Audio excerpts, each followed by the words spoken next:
Hello, Kareem sir.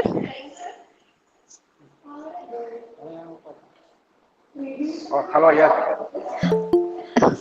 Prashidam is Sir, sir, are you ready? yeah.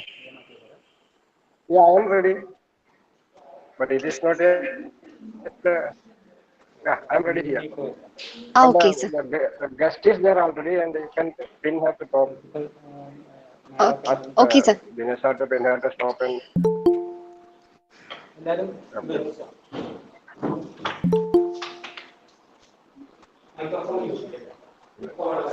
ഇതിലൊക്കെ നമ്മള് പിന്നെ message അയക്കണമെങ്കിലൊക്കെ എന്തോ Morning, sir.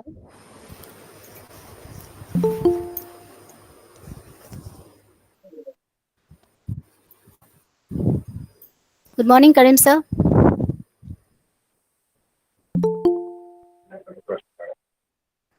Can you hear me, sir? Good morning good morning hello Yeah.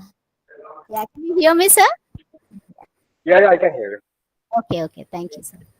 Yeah, I can. You want to test the share, test the Yeah, sharing the screen now? try to Or share else you it, did sir. okay. Okay. Okay. I'll just try to share it, sir. Yeah, you yeah. That is like,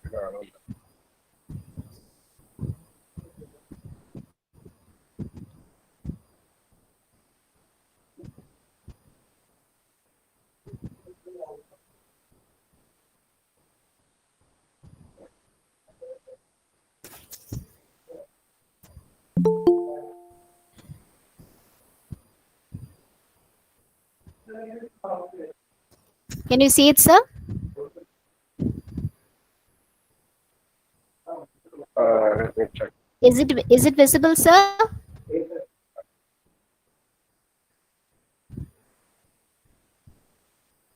Hello.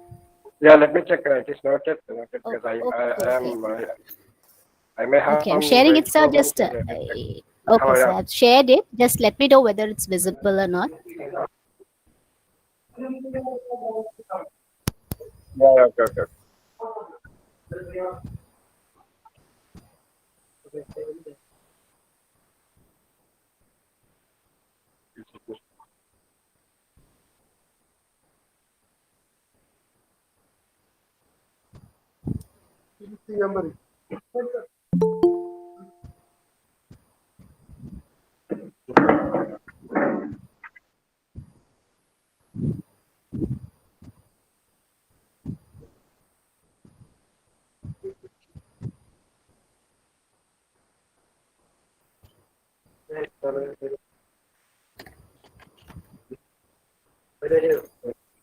Share ചെയ്തിട്ടുണ്ടോ? Share ചെയ്തിരുന്നു.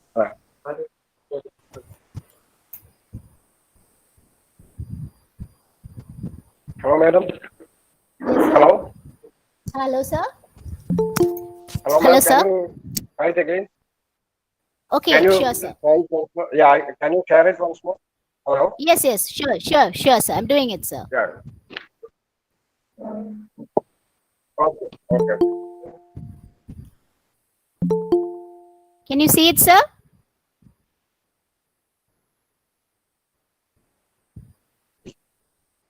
Yeah, just wait. I think it's coming. Okay.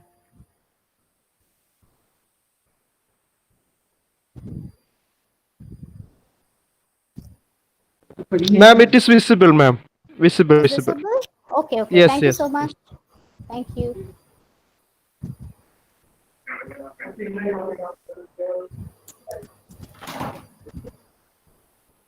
Okay, so I'll stop sharing it now. Okay, I'll do it when it Okay, is. madam. We shall start at step 11. Okay. Okay, sure, sir. Okay. Okay. Thank you. Okay, thank you, sir.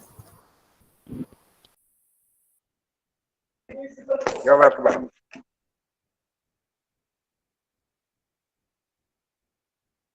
Ma'am, now screen is not visible.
Good morning, everyone. Simple and to the point is always the best way to get your point across. So let's begin.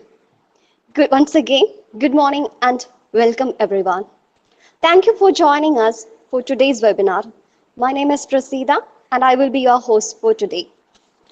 Before moving on to the webinar, I would like to give you the instructions once again. Unless you have a question to ask, you are requested not to introduce yourself with your name and address in Google Meet or YouTube. Questions can be posted using the comment option in YouTube and the chat box option in Google Meet. Please include your official name also while posting questions in the chat box. A feedback form will be posted at the end of the webinar in the chat box in Google Meet and YouTube. E-certificate will be issued to the participants who will be present throughout the session. Telephonic, email, or WhatsApp queries regarding the non-submission of the feedback form for any reason whatsoever will not be entertained. E-certificate will be issued within 3 days. Thank you all. Today, we are presenting the topic Innovations in Indian English Literature by Dr. Sangeeta Mukherjee, Senior Assistant Professor, VIT University, Vellore, Tamil Nadu. First of all, I would like to welcome our HOD, Mr. Abdul Karim, to speak a few words about the webinar. Welcome you, sir.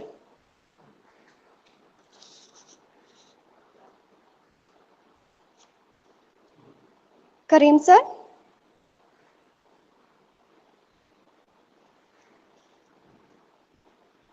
Hello. Karim sir, please. Karim, sir, are you there?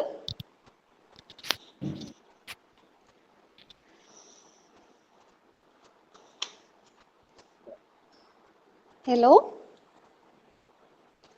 Karim, sir, do you hear me?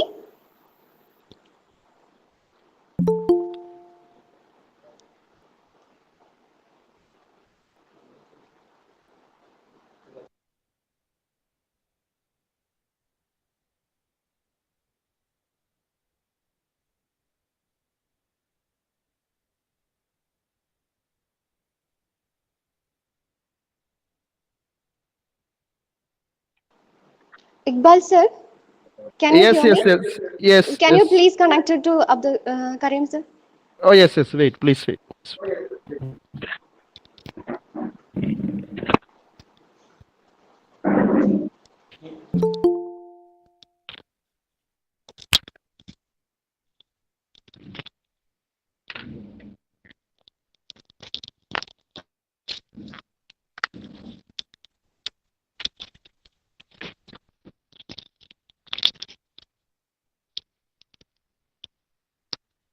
Good morning, everyone. Could I have your attention, please?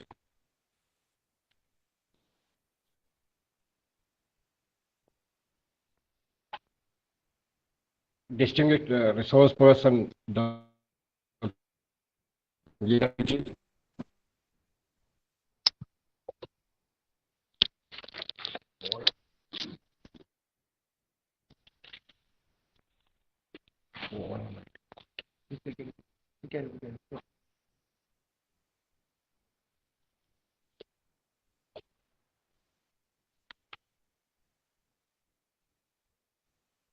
Sorry for some signal problems around. Let me begin again. Distinguished resource person, Dr. Sangeeta Mukherjee, Senior Assistant Professor, VIT University of Vellore, Tamil Nadu. Honorable Principal of MAJLIS Arts and Science College, Dr. P. Muhammad Ali. A seasoned academician, scholars, researchers from across the nation, and dear colleagues and students, once again a very good morning to all of you. Today, we are privileged to have such an eminent scholar, Dr. Sangeeta Mukherjee, who has an extensive experience in teaching and research on the topic Indian English literature. Why this topic, actually? English has traversed a long way from a small island in Europe to all parts of the world. Due to its flexibility, it has assimilated the native culture and language of the new places.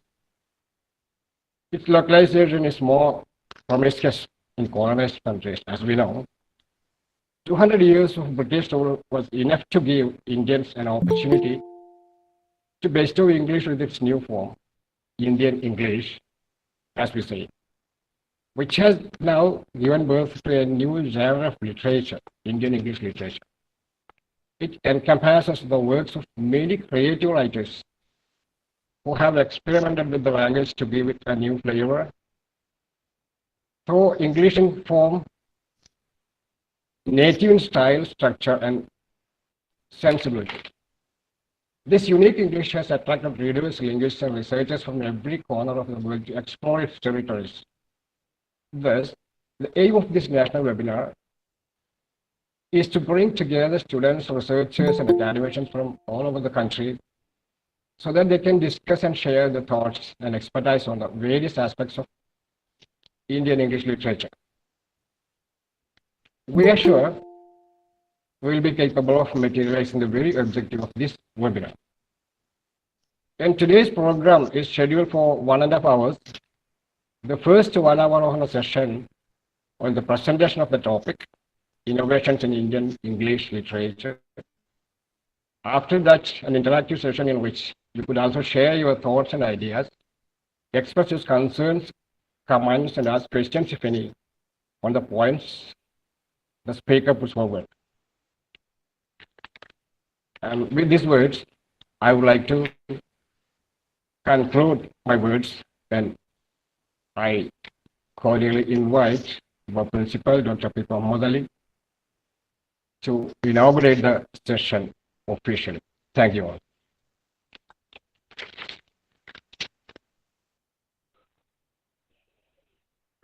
Thank you very much, Mr. Karim sir, the head of the Department of English, Postgraduate Department of English, MAJLIS Arts and Science College.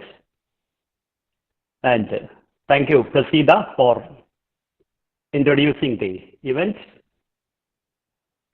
Esteemed Chief Guest and Resource Person, Dr. Sangeeta Mukherjee, the Senior Assistant Professor, Vellore Institute of Technology, Vellore, Head of the Department and Chairperson of today's program, Mr. Karim sir, Dr. Safir, the Director of the College, Vice Principal, Professor Supi sir, Senior Faculty Members, Professor Chandakumari Madam, Dr. Pilla, Mr. Rafi, Professor Hanif sir, and all the faculty members of the institution, and also faculty members from other institutions. Students, very good morning to you all.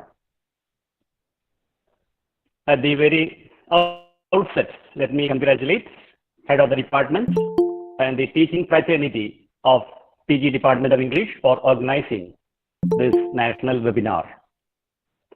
This kind of webinar will give exposure to the new trends in literature works nationally and globally.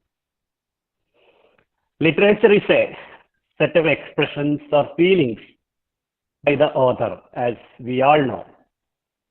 His or her keen desire to radiate those feelings to the society gives birth to the piece of beautiful literature work. These feelings mostly are evolved or conceived through the constant interactions with the society or system where we live or work. Innovation is the order of the day, as we know. Innovation is there in the teaching learning process, in the technology, in science, literature, and even cookery. We have innovations, daily innovations. Innovation is a better algorithm for better feelings and better recipes. With a good chemistry of various ingredients, the feelings can be expressed in a better way. And therefore, the innovation in Indian literature is a good topic to discuss. And I would like to congratulate HOD and all the faculty members for choosing this kind of a topic. As we know, the piece of literature always comes depending upon the author's experience. We can see the 2020 year is ending now. And if you look back to Indian literature, recently I went through some of the works of our Indian personalities in the field of literature, and we can see that that person writes from his own experiences. You take the work of Shashi Tharoor, who we consider as a great icon and a teacher of, we can say, the global English scholars now. He has emerged to such a status.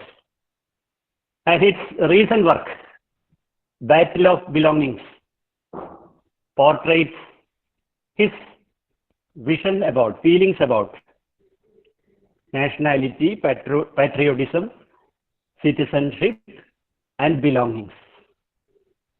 So if you consider the work of Dr. Shashi Tharoor, because he is a diplomat turned into a politician, he is now expressing his own feelings, because through his constant interaction with the society, whatever feelings he felt is finally, we can say, spontaneously came out in the form of a piece of literature, Battle of Belonging. Similarly, in this year, the work of Ramachandra Guha. He is actually a cricketer. So the experience in the field of cricket as a player, as an organizer, and even we can see the cricket is a game which is influencing a lot of people across all kind of barriers. And therefore, in his book, he portrayed the fantasies of cricket and the local heroes, provincial icons, national and international stars.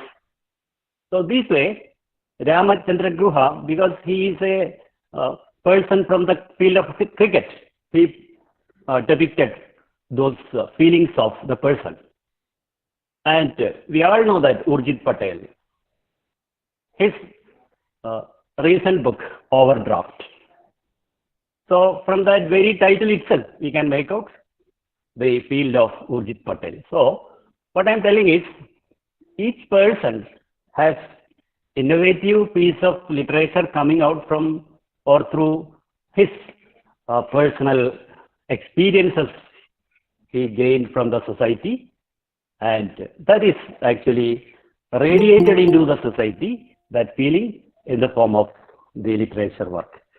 And we are going to listen more from the very renowned resource person, Dr. Sangeeta Mukherjee, about the innovations in the literature in India. And thank you so much for organizing this kind of program. And I'm sure that the Department of English and the faculty members are in the pursuit of, or in the redrawing of, the contours of excellence of our institution. With these few words, let me declare that the program is inaugurated. Thank you and have a nice day. Jai Hind. Thank you, sir. You're always an inspiration for us. Now that, without further ado, we will turn the time over to Dr. Sangeeta Mukherjee, our presenter today. I'm profusely overjoyed to take the opportunity to introduce Dr. Sangeeta Mukherjee, Senior Assistant Professor in English at VIT University. She has done her PhD in Applied Linguistics from IIT Kharagpur. There, her focus was on the Indianization of English, a linguistic analysis of Kantapura, the god of small things, and the hungry tiger. Her area of interest are pragmatics, sociolinguistics, communication, film studies, and Indian writings in English. She is a member of Photography Society, Turning Lens, life member of Linguistic Society of India, Pune. And above all this, she is also associated with cultural and social activities. With that being said, I would like to invite Dr. Sangeeta Mukherjee. Welcome you, ma'am. Thank you so much for your kind words. Am I audible? Yes, ma'am, you are audible. Okay, fine. So, good morning, everyone. It really gives me immense pleasure to be a part of this national webinar on innovations in Indian English literature. I would like to thank the institution and the organizers for inviting me as a resource person, especially the HOD of the English department, Professor Abdul Karim, for all the pains that he has taken, to get me connected and work out everything in details so that the things go on smoothly. Okay, so I would just like to share the screen. I won't be sharing my video, just the screen. Let me know if it's visible.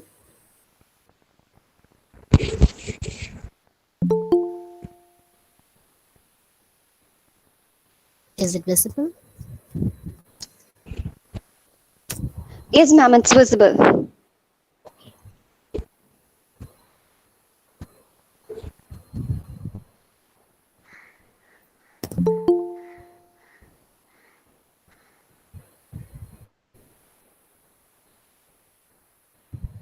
Just go for full screen mode. Yes. Okay. So I've started off in a rather general way, talking about Indian English literature. Well, when we talk about Indian English literature, uh, 2 or 3 other terms come into being associated with it, like Anglo-Indian literature, Indo-Anglian literature, and of late Indian writings in English. Now, if we talk about Anglo-Indian literature, it was mostly work by the Englishmen who wrote in English about India. Then if we talk about Indo-Anglian or Indian English literature or Indian writings in English, so these all 3 terms are synonymous because it refers to the genre of work by Indian writers who write in English. By Indian writers, I mean those writers who were born in India and their mother tongue is any one of the regional languages of India. Now, how did it start? If we go back, it most probably in the 18th and 19th century. So, how did this process of Indian English literature come into being? We know that whenever a language is transplanted to new surroundings, it adapts itself to the changed situation by assimilating the native culture and language of the new place. So when it is undergoing this process of assimilation, it sheds a bit of its original flavor, you can say, and adopts the native flavor and hence becomes nativized. So if you look at English, it has also experienced similar transportation. It has gone to alien lands, and wherever it has gone, it has absorbed the native socio-cultural and linguistic traits of those areas. So as we can look from the quotations here by Kashru, nativization of English is a result of the new un-English linguistic and cultural setting in which English is used as a tool of communication. So this is a result why we have a variety of Englishes the world over now. So English has been in this subcontinent for more than 300 years now, and it has penetrated every sphere of Indian life, be it educational, administrative, legal, commercial, or socio-cultural.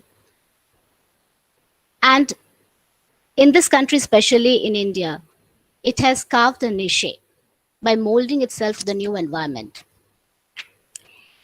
Though for official purposes like educational, administrative, or legal purposes, we use standard English.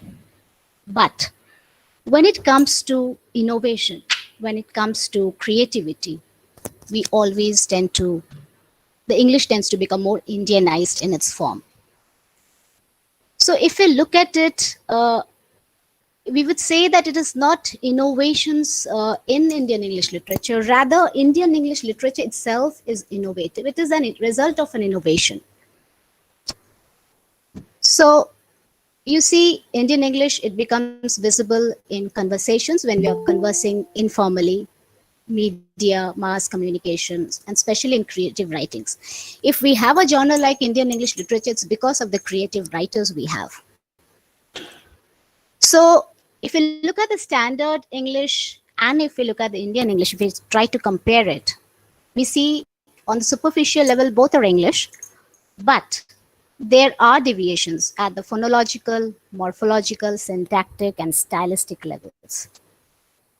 So this is because, as Professor Verma says, whenever two or more languages come into contact, the lexical items, phonological features, and also syntactic patterns manage to filter across from one language to another. So this is what happened.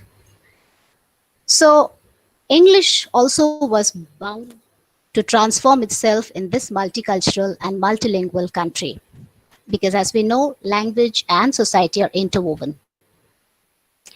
And this is the reason behind this transformation of English in the Indian soil. Now, what is that thing that led to the Indianization of English? I would say it is Indianness. Now, what is Indianness? See, it is something very abstract. Like we can feel it, we can visualize it, but it's very difficult to describe it. So it is like an intrinsic quality which shapes our, social, cultural, spiritual, intellectual outlook. And whatever we do, in everything we can see it. Like suppose the food we eat, the clothes we wear, the traditions and rituals we practice, and the languages we speak. We can see it everywhere. So it is like a complex maze of socio-cultural functions which are executed by the Indians through their interpersonal relationships. Thus, you will see that Indianness is a striking feature in Indian English literature. And one more thing you should keep in mind is that if I am to define Indianness on the Indian soil, that is in India, it would be rather difficult because it's visible everywhere. We are all enveloped in it.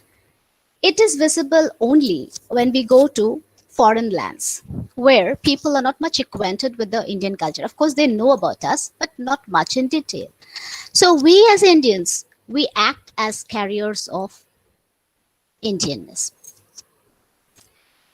And the other languages, if you see, the foreign languages, they do not have the cultural correspondences of the Indian words. So that is a reason why we see Indianness is very evident in the writings of the Indian English writers. Now, why did the Indian English writers and poets choose Indianness? Why is it visible in their writings? First of all, you should keep in mind that all Indian writers and poets are all influenced by the Indian culture and traditions, as the source of their writings are Indian. So when we're writing about India, automatically everything will be taken into account. Secondly, they keep in mind the Indian readers also. So if an Indian is reading my work, I have to connect with him. And I can do that only if he feels the sense of Indianness in my writing. My writing should not be superficial or artificial. He won't be able to connect then. Thirdly, the creative writers also write for the non-native readers. So they try to give them a glimpse and taste of real India. So this is the reason they use Indianness in their writings. So if we see Indianness is the main ingredient of writings, whether it's poetry, fiction, or drama, which projects India through its language, descriptions, and sensibility. And in a country like India, where we have diverse. So among these, if you see, the one who has experimented in diction and syntax to the maximum is Anand. Raja Rao has also experimented in his own way by using Indian style. Among these three, it's R.K. Narayan who has, of course, expressed the Indian sensibility, but you see, he has not experimented with the English language.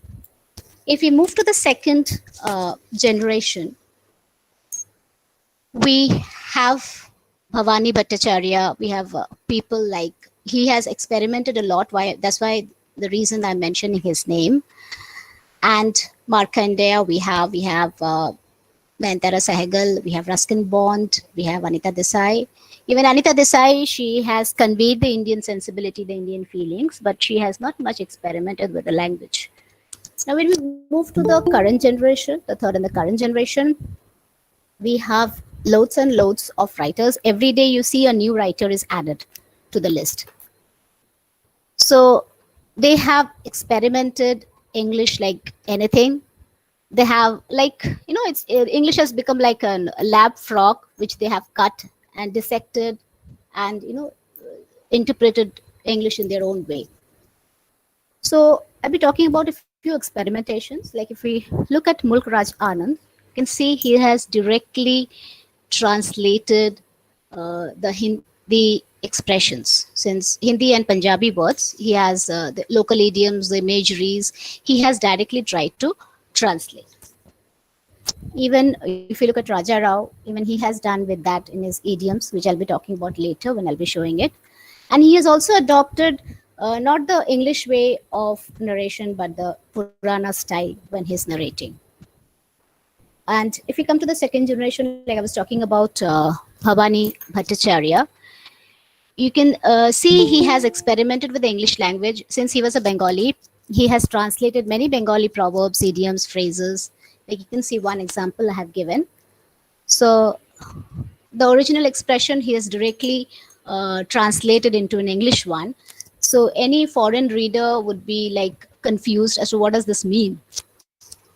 It's only when a native reader reads this will be able to understand. But of course, the meaning can be understood from the context. If you look at Khushwant Singh also, even he has used the proverbs. He has made literal translations of Punjabi proverbs into English. And talking about Salman Rushdie, well, he has gone overboard. He has experimented with the English like anything. So you see here, eat the air. That is, it's like taking a stroll, with the original Hindi meaning is hawa khana. And he has used expression eat the air. Then one more thing you see, he has coined new compounds like soda water Bartley opener wala. So this is a unique coinage. If you look at it, it could have been soda water bottle opener. But instead of bottle, he has used Bartley, which is an Indianized form of bottle. Another interesting deviation is the suffix, typical English suffix er. Normally, it does not allow any other suffix after it, if you look at the standard English norms. But here, he has used the suffix wala also. So, these deviations are motivated by the objective of making the word more Indian-like. Then we have Amitav Ghosh, who has, of course, used the translation. He has used Indian words along with the original, along with the translations of the the English meaning of the word. Because see, if he has used Chingri main here, that's the Indian word, the foreign readers will not be able to understand what is the meaning. So he has also provided the translation of that so that it becomes clear to the non-native readers. Now, Arundhati Roy, if we move to, she has followed in the footsteps of Rushdie, but she has gone a step further. She has used several morphological, syntactic, and stylistic deviations. Like, if you see, she has used phrases and words as independent sentences. See, wild, full stop, sick, full stop, sad, full stop. So these single words actually look like independent sentences. Now, this is not evident in the standard English now. Now, why is this? This is because of the Indian thought process. We think in sentences. One word is sufficient to express our thought process. Now I move on to a bit of it, how linguistically we can see the Indianization process. So we have different Indian lexical items. All these words have been taken from the geographical locale or from flora and fauna, food items, attires, religious and philosophical terms, caste, articles of religious use. So if you see everything, why have the language been Indianized? So this is one way in which you can Indianize the English language, because these words are context bound. They are restricted to a certain region, to a certain ritual. So that does not have an English equivalent. Suppose we try to give a translation for what is a sari, I think the entire meaning would be lost. So it's better to keep sari as sari. So similarly, because of this, you can see the different words, each word.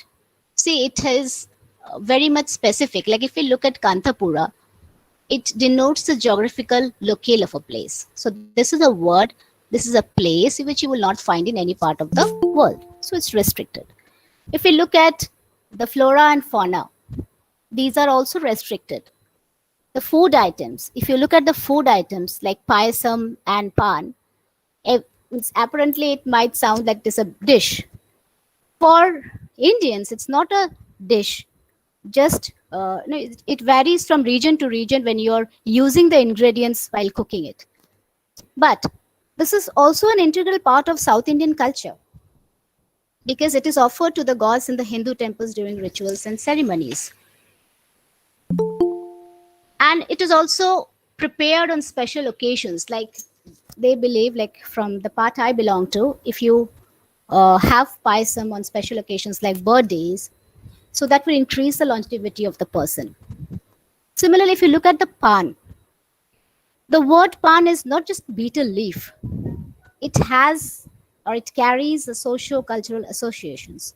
It is used on all auspicious occasions, especially during marriage ceremonies. And in Bengal, no ceremonious meal would be complete without pan being served at the end. So that would be there.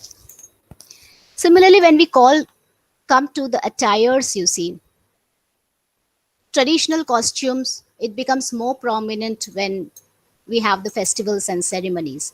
So this is something immediately when you see or when you write about it, it brings to our mind the particular region this piece of clothing belongs to. So I have used two from Kerala. So the first one is a blouse that is worn by the Syrian Christian women, and mundo is dhoti that is worn all over Kerala. So as soon as I mention these two terms, it brings to my mind the picture of Kerala, where people wear these dresses. So we are associating these words with the place. So this calls for your Indianness. Now, talking about religion, we have some religious terms and as well as the articles. So, religion plays a very central role in Indian society and an important part of Indian culture and tradition. You can say it dominates every aspect of our lives.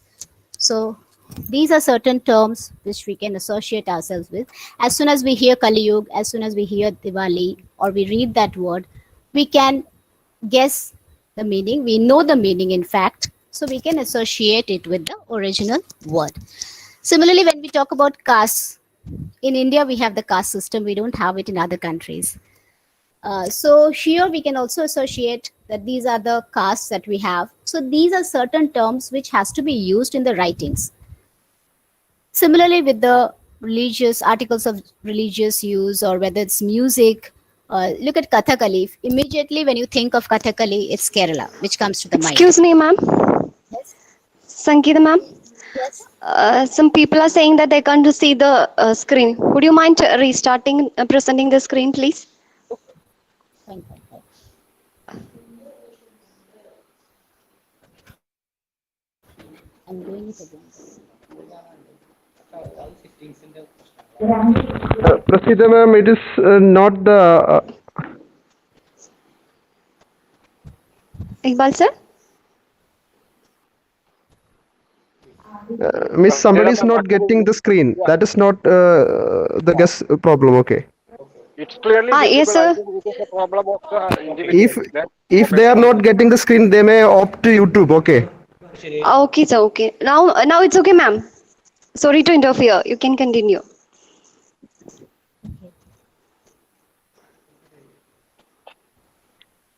Is it visible? Yeah, ma'am. It's yeah, visible. it's clearly visible, ma'am. Okay, Okay. okay, okay, okay. Okay. Okay, Thank you, ma'am. Sorry to interfere. No, no, no, it's okay. Thank you. Okay. So if we talk about even articles like Kumkum, so this has social as well as religious significance. It is very auspicious it plays a very auspicious role in Indian society, especially in South India. It is applied on the forehead of married women because, it shows the marital status of the woman. And even when they visit someone's home on special occasions, it is offered. So similarly, I was talking about Kathakali, where we had the interruption. Anyways, so whenever we talk about Kathakali, the picture of a Kathakali dancer, it depicts a typical Malayalam culture. It provides a regional flavor. Okay. Similarly, with Valom, it's a boat. Immediately, the boat races come to our mind from Kerala. Then we have the Anas. We don't use this Anas anymore. But this is, even now, people, like if you go to the rural areas, they do use this term. Then we move to the translations of it. There are like a lot of translations in Indian fiction we can see. Writers have used translations of words, phrases, songs, religious verses. So wherever the context demanded, they have used this. And besides using the culture-specific terms, they in verbatim, they have also translated many Indian terms into English. So if I say that, or maybe some people would acknowledge that Indian writings in English is translated work, because the works has been mostly translated from the Indian languages to English. So if we look at it, I would say that when everything is Indian, when the writer is Indian, when the context is Indian, when the setting is Indian, the characters are Indian, but only the mode of expression is English. So are we really writing in English, or is it that, it is Indian, but we are translating it into English? So, or maybe, it's just the opposite. So you can here see, I have used a few translations. So there are a certain juxtaposition of Indian expressions and translations. Now this is because, it's like Karna Shabdam, if you say, we can associate with it, we can know what is it. But for a non-native reader, they don't know the meaning of Karna Shabdam. So then, because of that, the writer has given the translation, the Karna's oath, because Karna is a very famous mythological character. This is one I have taken. The second one I have taken from the God of Small Things. So here you see is the translation of song. And this is very culture specific, because the significance of songs, it varies according to the culture and social context, because they are intertwined with the ways of life of the people. And sometimes, a culture's history may be transmitted orally through songs. So all of the songs are very culture specific and context sensitive. So this is a song from the Malayalam film Chimin. So you see, along with the song, the original Malayalam song, they have also provided the English translations. Now, these are something called loan translations, in the sense that only the translations are given, but their original native expressions haven't been given. So this is one from Kantapura. But you see, you can see immediately you can associate with it that this is something which is Indian. It cannot be foreign. It cannot be English in the strictest sense of the term. So this is one thing. This is a religious song which is sung for appeasing the goddess Kenchamma, who was the presiding deity of Kantapura in the novel of the same name. Then we move to address terms.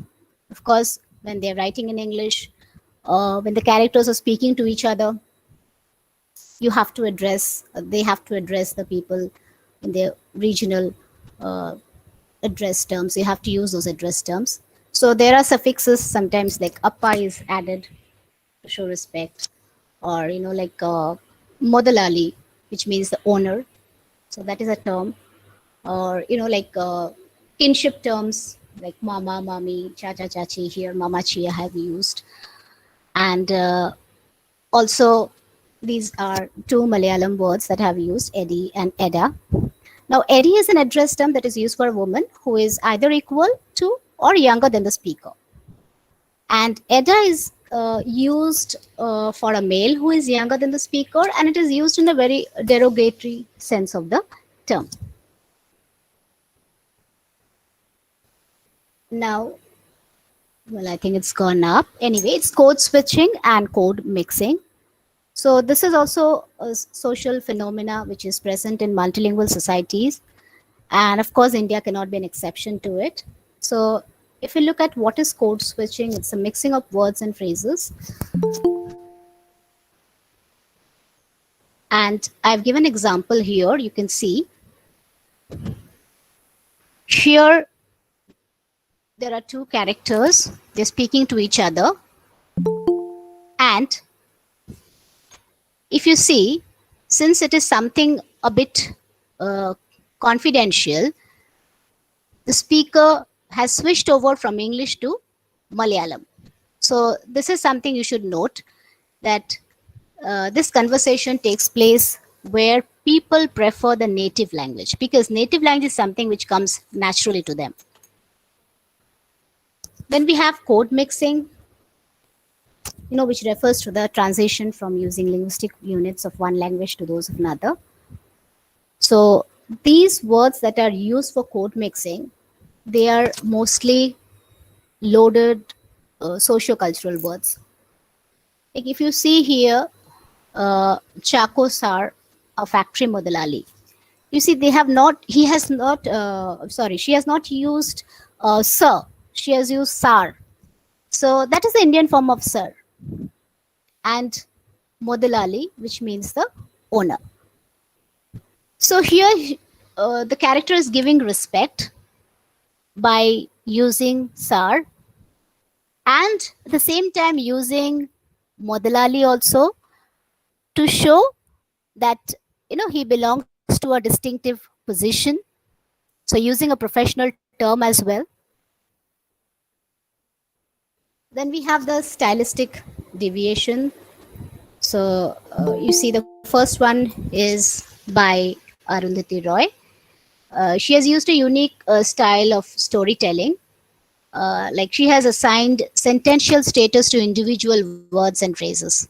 So that maintains continuity or flow in the thought process.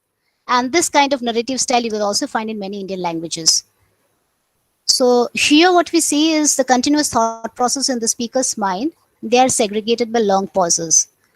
And we cannot go by each word, because each word is not just an individual word, but each word represents an idea. So they may be treated as the extension of the way Indian thoughts are expressed in the Indian creative texts. If you look at the second example, you see, that's the way, Indians speak, where we use, long sentences, the continuous form of storytelling. And we move to compounding. You will also notice compounds coined by the Indian creative writers. So we can notice three kinds of compounds: Indian compounds, hybrid compounds, and English compounds. In Indian compounds, if you see, here the head noun and the specifier is Indian. Okay, that is both the words, if you see, like Khaki Jodhpur, both are Indians. Then we have the hybrid one. In hybrid, we find two kinds. One is either the head is Indian and the modifier is English, like the first example I've given, Arthritica pupans, or the head is English and the modifier is Indian, like Kunukku earrings. We also have English compounds. Now, English compound is not the compound which exists already in the English language, but it's coined by the writers to suit the context. So here we find both the head noun and the specifiers are English. So you can see police tea, eating lady, rice Christians, daily passengery. So now police tea doesn't mean the tea like taken by the police, but of course it refers to the tea that is served in the police station. Eating lady, here it refers to a lady who was always eating. Similarly, if you look at rice Christians, it refers to those Hindu untouchables, especially the Paravans, Pelayas or Pulayas, who had converted to Christianity, to get away with the curse of casteism.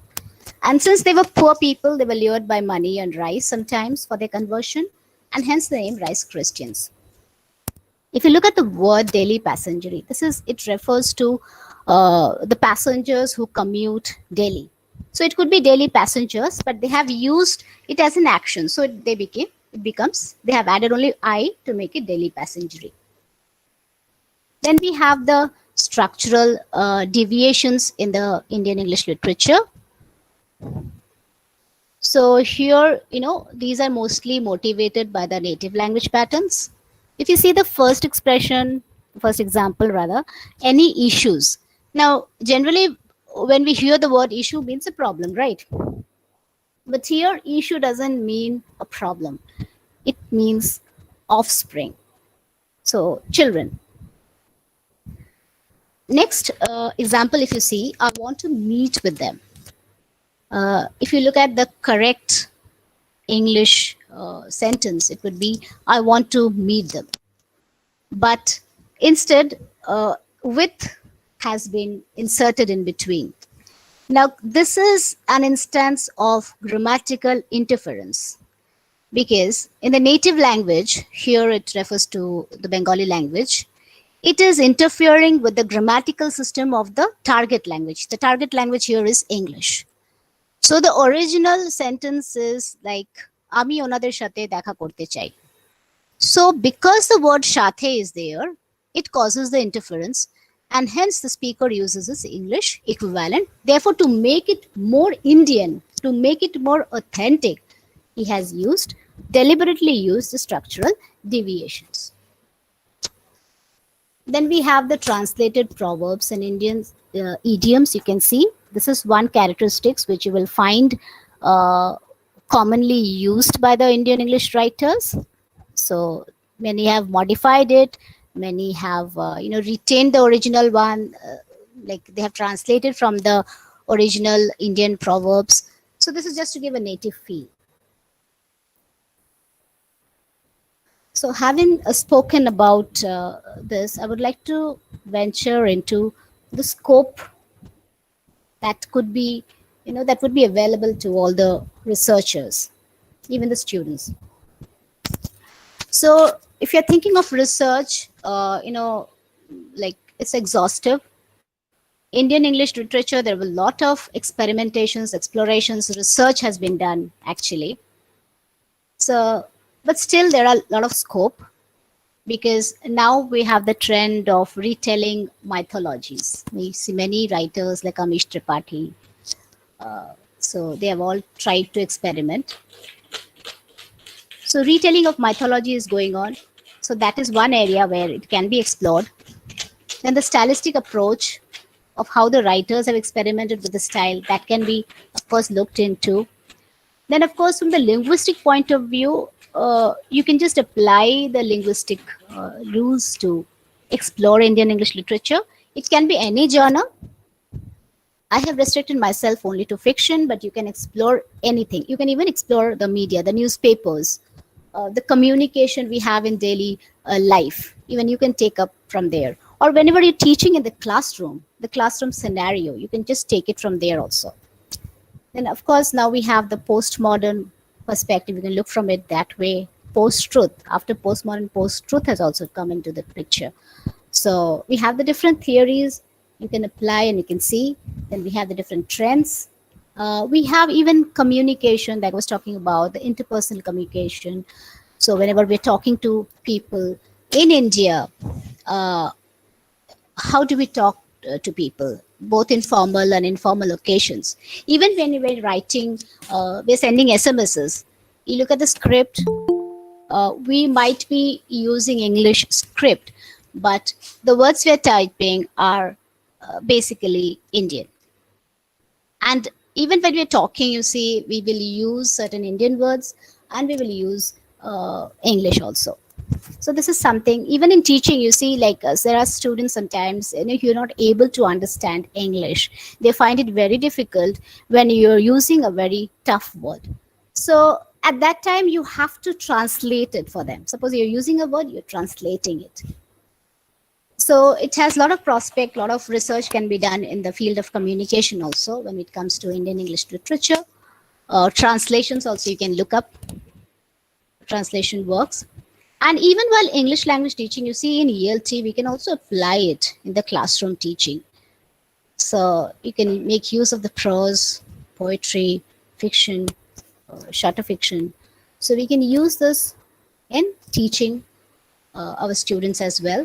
And a lot of research can be done, empirical research can be done in this field as well. So with that, I conclude. Thank you. So I would like people to share their views. Like there are a lot of experts seated here. So I would ask what your views are on Indian English literature. Thank you, ma'am. It was highly informative and useful. Now it's time for us to question answer session. If anybody has to any question regarding the presentation, you can type it in the chat box. More than asking questions, I would ask the participants here, the attendees here, that if you can just share your views, because there are researchers here, there are experts here, academicians here. So it can, this can be a useful platform where we can share our views and put the message across. If someone is interested in working in Indian English literature, you can just share your views, give your ideas to those people. I think it will be really useful for the students. Yeah, sure, ma'am.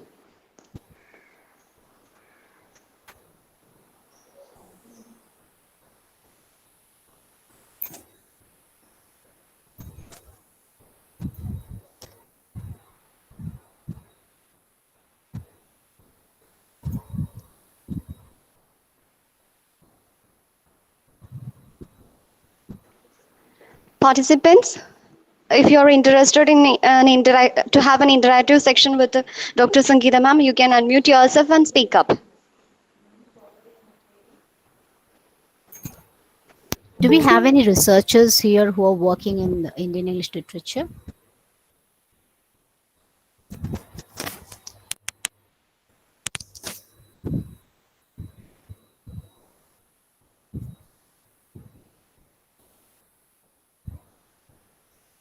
Well, cultural hybridity, as you see, it's bound to happen.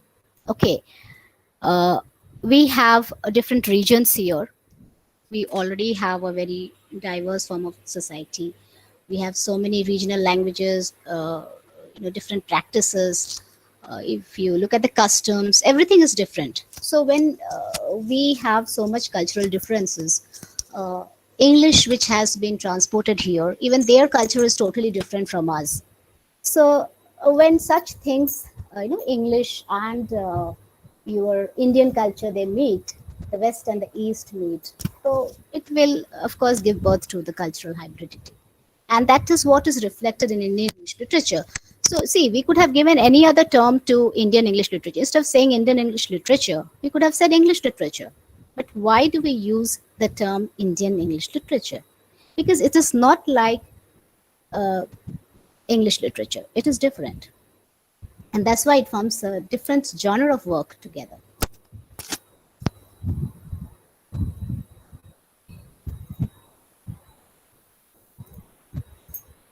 Hello? Hello? Hello? Yeah, Sangeeta, madam, I have a question on the theater and drama of Indian language. Because in the drama and theater, you have more scope for communication and coining words Yes, from yes, the sir. Indian and cultural. Yes, sir. So, would you please exemplify some of the instances of the genre? Yeah. Yes, we do have, sir. If we look at Girish Karnad, so you can see a lot of, even he uses that. So, a lot of scope is here also for research, sir. People have really experimented in drama also. And not only drama, in poetry also, you can see people have experimented. So, that also can be a focus of research where we can, we can use different theories, first of all, for exploration, or we can linguistically analyze or pragmatically analyze drama, especially the Indian English drama.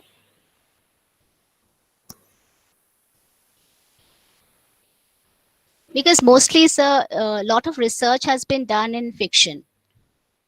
Okay, so drama is one rich field, you can see, a green pasture where much research has not been done. There, research has been done, but not much of it. So we can, of course, think of drama also if students are really interested in drama.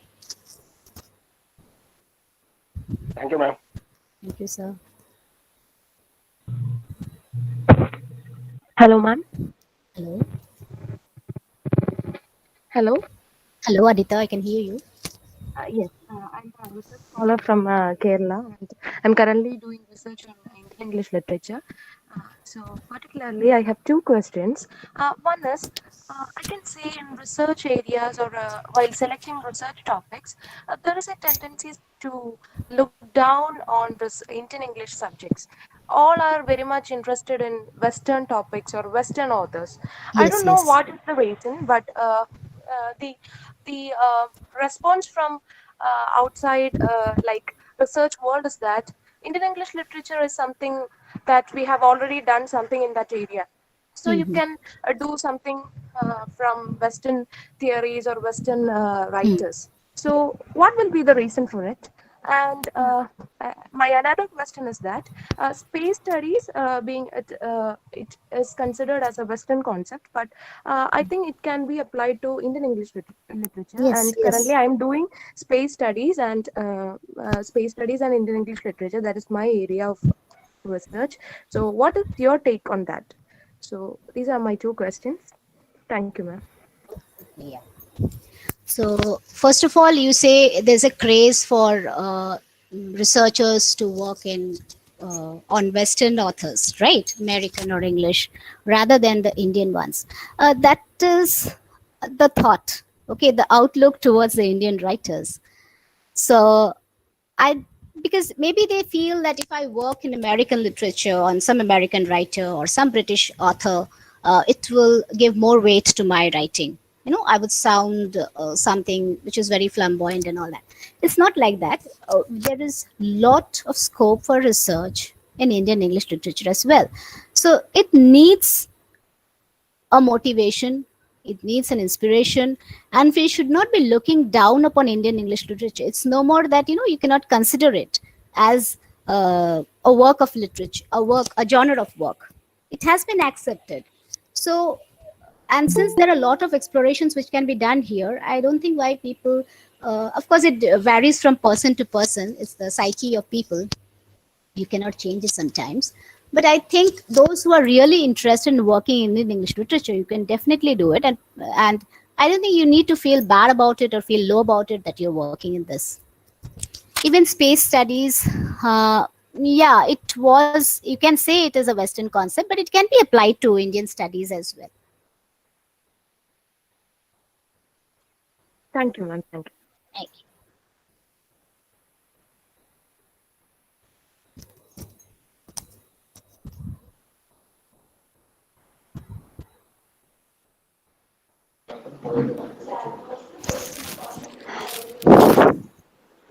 Ma'am, Yeah.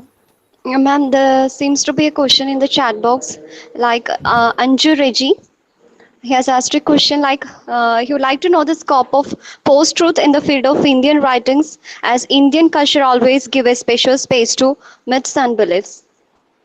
Yeah, like if you talk about post-truth, yeah, post-truth means it refers to how like the false things can be passed off as truth. People, uh, lies have become more, or false data has become more acceptable in today's society than the truth. So, like if we talk about mythology, if I talk Hybridity, about, multiculturalism. yeah, if I talk about the post-truth, you can see in the work of Amish Tripathi, the Shiva trilogy. Originally, what is, according to the Hindu mythology, who is Lord Shiva? He is the Lord of the Lords. We cannot think of Lord Shiva as a human being. But in this era of post truth, you see how Amish Tripathi has portrayed him as a human being who rises to godhood, who becomes a god because of his physical prowess. Okay, and because of his karma, the karmic deeds.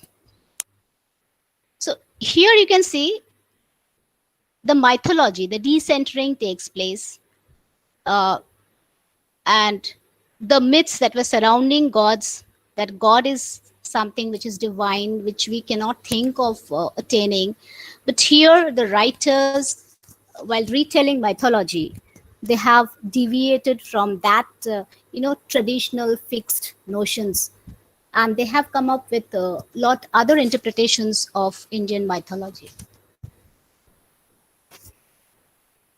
So there can be more research in this field as well, in the post truth concept. You can use this concept to explore more of you know mythological characters, or other mythologies as well.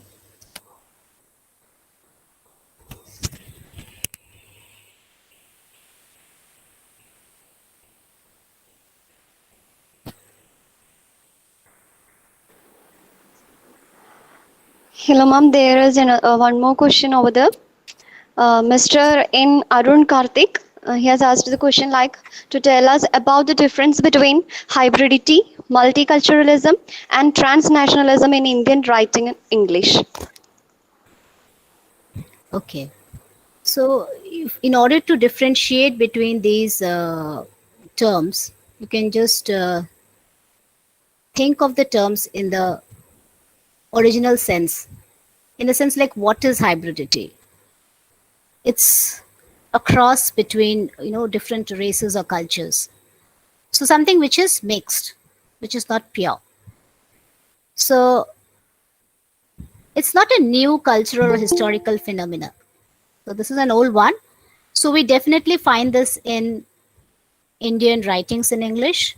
There is a lot of like the post-colonial culture itself is like hybrid one when we're talking about, because we see we have the Indian culture. Originally, they were Hindus, then we had the Muslims, then we had the Christians coming in. So already we have a mixed culture. So definitely there is hybridity as well as multiculturalism, because India itself is a multicultural country.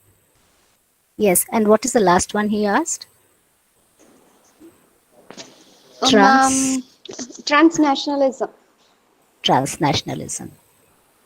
Okay, so here also we see it's like the diffusion, or say you can say the extension of because see India, we are crossing boundaries. This is we are no more confined to our country alone. The whole world has become a global village. So when it's there, infiltration will take place. So we would give something to the Western world, they would give us something back. So this is also evident in the writings. If you look at Salman Rushdie's writing also, you see not all his novels are based which have characters, maybe the characters are English, sorry, Indians, but you see they are in some other lands. So there we find this mixed thing where the characters, though Indian, they are carrying their Indian sensibility, but in foreign lands. Even in Anita Desai also you will find this. So this hybridity, multiculturalism, transnationalism, everything is because of this mix and match thing. Like, we are giving something, we are taking something. So this will be there so long as a human race is mobile and we interact with each other.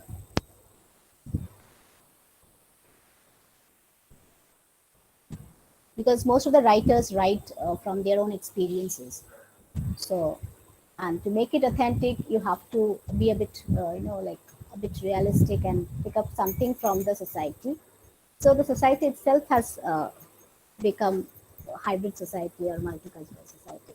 So it will be reflected in their writings.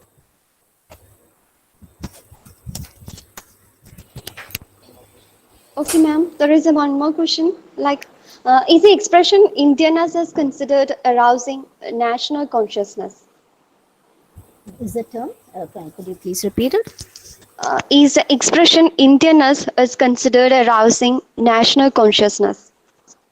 No, not always. See, that is something which I said before. It's an abstract concept. You can interpret it the way you want to. It is something which is there, which is inherent. Okay. It was like, if you talk about earlier, it was used to arouse national consciousness. But I don't think, I think we're all conscious if it comes to nation. So I don't think it anymore arouses national consciousness. Earlier, it used to be. Okay, ma'am. One more question is remaining. How can we define the term post-colonialism with a special reference to Indian English drama?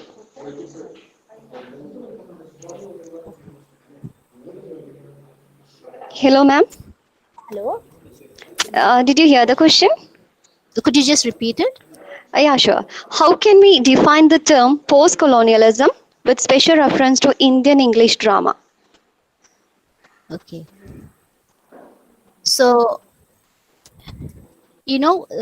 what is post-colonialism? Of course, uh, it because of colonization, it gave birth to the post-colonial writing, and yeah, if we talk about Indian English drama, post-colonialism will be there. It's very much apparent. Previously, the dramas were mostly, in the strictest sense of the term, it used to be like the British ones we used to follow. Even the Shakespearean dramas, if you see, word to word, it was same. But then there were a lot of experimentations that were done. Just a minute. There's some background noise. I'll just get back.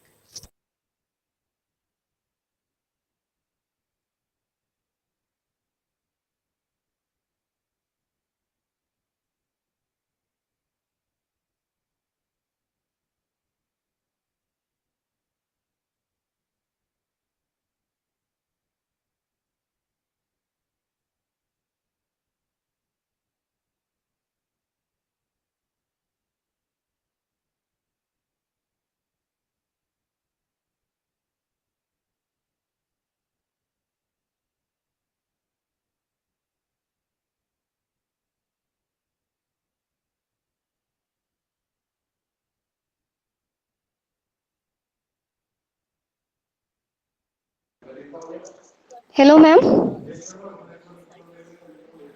So here also we see that though previously people had tried to write the drama following the strictest grammatical norms of the English, but you can see the resistance here also. People have experimented in Indian English drama as well, because if you look at Indian English literature, drama is one of the best mediums of expression. So, and given the current situation, they have been given an Indian flavor, and people have used the English language, though the drama, the dialogues and everything is in English, but the situations, the context, everything is Indian. So just as I was talking about Girish Karnad, he has happily done this. And this form, when we are experimenting on dramatic form, we are also carrying it like to the foreign lands. We are representing India in a sense to the foreign lands. So this is also evident. You can see a lot of drama which has been done. That's because of the East-West encounter.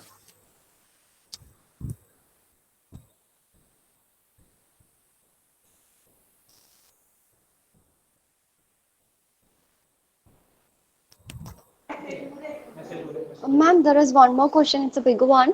Shall I read it? We'll try to make it a small one. Okay. Okay. We'll try to break it. Okay, fine. It's like the Indian English literature is completely free from Western canon and expresses the socio-cultural aspects of life. Socio-cultural aspects and life of Indians. Then, is it completely true that the British presentation of India is India perverse? To an extent, it's true. You see, the British, if you look at the writings of Corbett and Kipling, though they were born here, and when they were writing, they looked upon Indians, though they belonged to this country, they viewed the Indian culture very differently. What an Englishman will write about India, think about our culture, is very different from what we think of our own culture. When I am writing about India, I would write in a different way because I can associate myself with them. I can connect with my fellow beings because I belong to India. I'm an Indian in the truest sense of the term.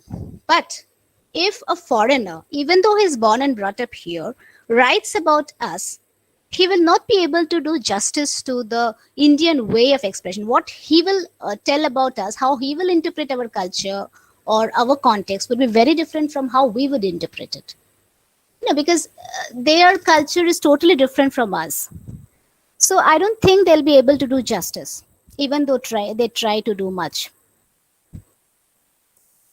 It's just like talking about Kashmir. What we talk about Kashmir and what the foreigners or the world speaks about Kashmir, the interpretation would be totally different.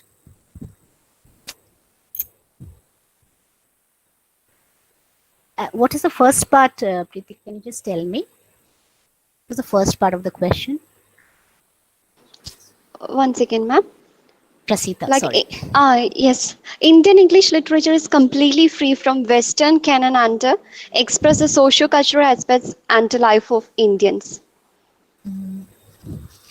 It's not totally free, we cannot say, because it was like we are using English as a medium of expression. So it cannot be totally free, even though we are experimenting. But still, when the writers are writing, they are following certain syntax, the grammatical rules of English, howsoever they try to experiment with the English language. So I don't think it's totally free from the British or the English culture. It is to an extent a different canon, but not totally free.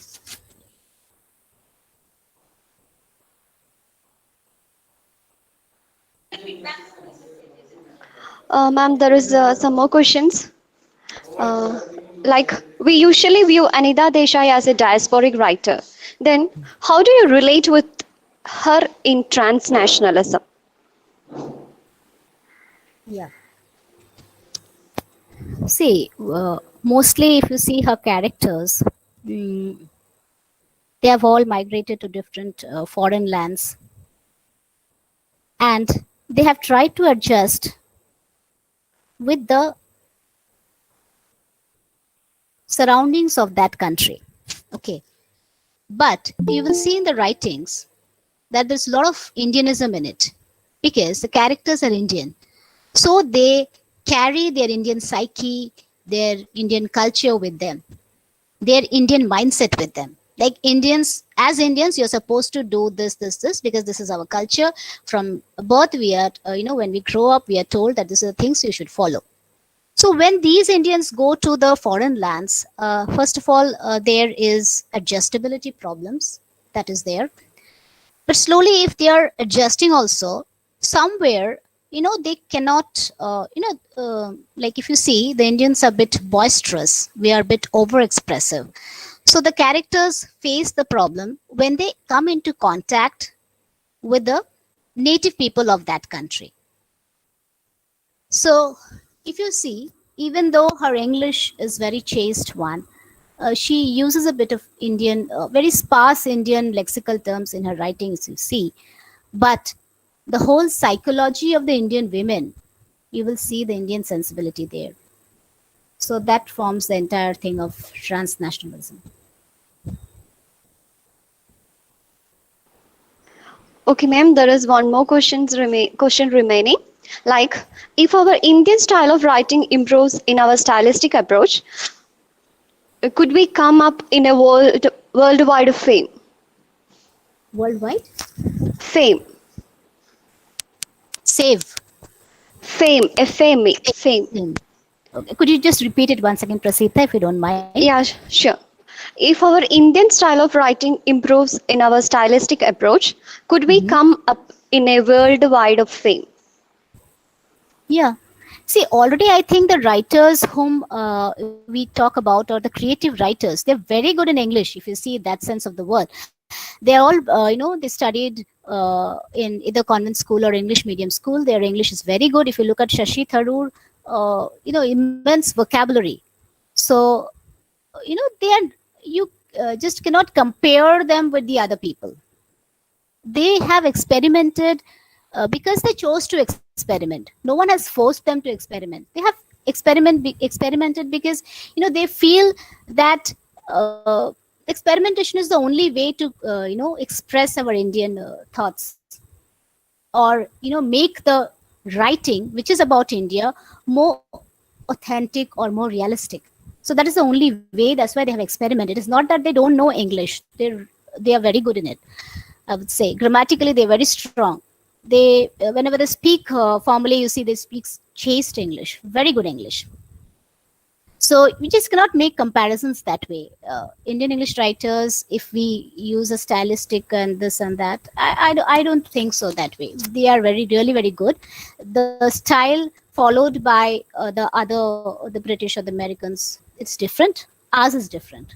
Even I think if I don't use Indian words, if I don't use experimentations in my writing, I can even write a fiction, a novel, which would be equivalent to the other American or British writers. Even I can do that if I choose to. Here, I means I'm talking about the Indian creative writers.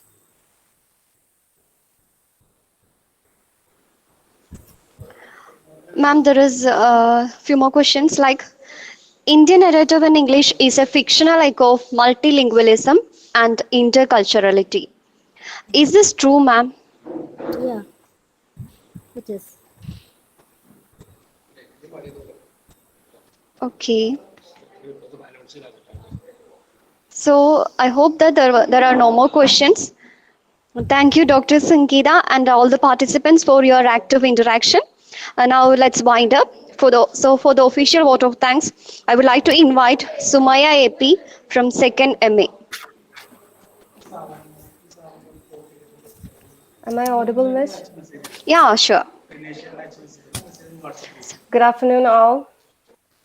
I'm really honored for giving me such an opportunity to share my gratitude to all of those who have attended this national webinar. And on behalf of MAJLIS Arts and Science College, PURAMANNUR, I would like to thank our keynote speaker, Dr. Sangeeta Mukherjee, Senior Assistant Professor of VIT University, Vellore, Tamil Nadu, for giving us an insightful and interesting session on this topic, the innovation on Indian English literature. And I would like to express my gratitude to our HOD, Mr. Karim, and Ms. Ranjida for making us successful and making an excellent coordination on this national webinar. And in addition, we are really grateful to our Honorable Principal, Dr. P. Muhammad Ali, for inaugurating the session and also giving us an inspiration and a motivation in all these programs. Thank you, sir. And a special thanks to Mr. Rinesh for providing us with flawless technical support on this program. And to all other dignitaries who have worked hard for this webinar to be a successful one, I thank all. And once again, Ms. Mukherjee, thank you for your valuable time for Thank you sharing so your much. thoughts with your Definitely, I would also innovative like to thoughts. thank everyone. Yeah, Thank you, Miss. thank you, the organizers. Thank you, the students. It was nice. Thank you, Miss. Thank you, ma'am. Thank you. Participants, your feedback link is available in the chat box. You can fill it up. Thank you for your time.